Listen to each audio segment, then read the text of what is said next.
Ladies and gentleman, ರಾಜ್ಯದ ನೂತನ CM DK ಶಿವಕುಮಾರ್ಗೆ ಈಗ ಮಹಾ ಸಂಕಷ್ಟ ಎದುರಾಗಿದೆ.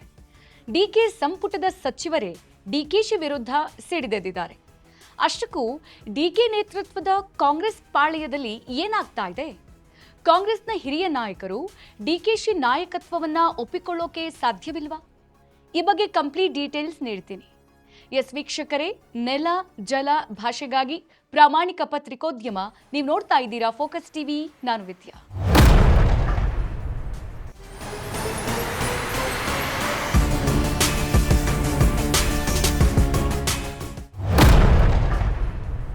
ಎಸ್ ವೀಕ್ಷಕರೇ, ಸಿಎಂ ಆಗಿದ್ದೇ ತಡ ಡಿಕೆ ಶಿವಕುಮಾರ್ಗೆ ಸಾಲು ಸಾಲು ಸವಾಲುಗಳು ಎದುರಾಗಿದೆ.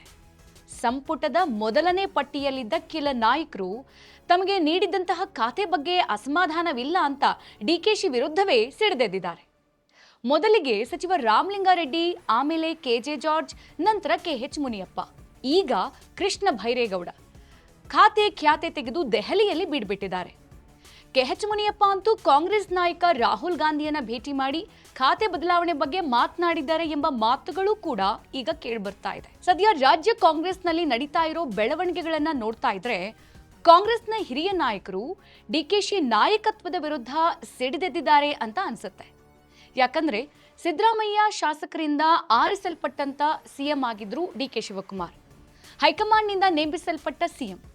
ಬಿಎಸ್ ಯಡಿಯೂರಪ್ಪ, ಸಿದ್ದರಾಮಯ್ಯಗೆ ಇದ್ದ ವರ್ಚಸ್ಸು, ಗತ್ತು, ಮಾಸ್ ನಾಯಕತ್ವ ಡಿಕೆಶಿಗೆ ಇಲ್ಲ ಅನ್ನೋ ಮಾತುಗಳು ಈಗ ಕೇಳ್ಬರ್ತಾ ಇದೆ. ಇನ್ನು ಡಿಕೆ ಶಿವಕುಮಾರ್ ಬೆಂಗಳೂರನ್ನ ಬ್ರ್ಯಾಂಡ್ ಬೆಂಗಳೂರು ಮಾಡ್ತೀನಿ ಅಂತ ಹೇಳ್ತಾ ಇದ್ರು. ಜಲಸಂಪನ್ಮೂಲ ಖಾತೆಯಲ್ಲೂ ಯಾವುದೇ ಕಮಾಲ್ ಮಾಡಿಲ್ಲ. ಡಿಕೆಶಿ ಹೇಳಿರೋ ಕೆಲ ಅಭಿವೃದ್ಧಿ ಕಾರ್ಯಗಳನ್ನ ಸದ್ದಿಲ್ಲದೆ ಹಾಗೆ ನಿಂತಿದೆ. ಸೊ ಈ ಎಲ್ಲಾ ಕಾರಣಗಳಿಂದ ಹಾಗೂ ಈಗ ಖಾತೆ ಹಂಚಿಕೆ ಅಸಮಾಧಾನದಿಂದ ಸಚಿವರು ಹೈಕಮಾಂಡ್ ಮೊರೆ ಹೋಗಿದ್ದಾರೆ. ದೆಹಲಿಯಲ್ಲಿ ಈ ವಿಚಾರಗಳು ಒಂದು ತಾರ್ಕಿಕ ಅಂತ್ಯಕ್ಕೆ ಬರುತ್ತಾ?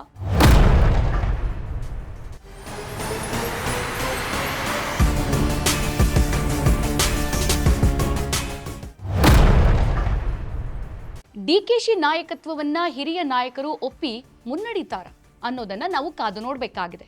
ಇದು ಈ ಕ್ಷಣದ ಪೊಲಿಟಿಕಲ್ ಅಪ್ಡೇಟ್. ನೆಲ ಜಲ ಭಾಷೆಗಾಗಿ ನೋಡ್ತಾ ಇರಿ ಪ್ರಾಮಾಣಿಕ ಪತ್ರಿಕೋದ್ಯಮ ಫೋಕಸ್.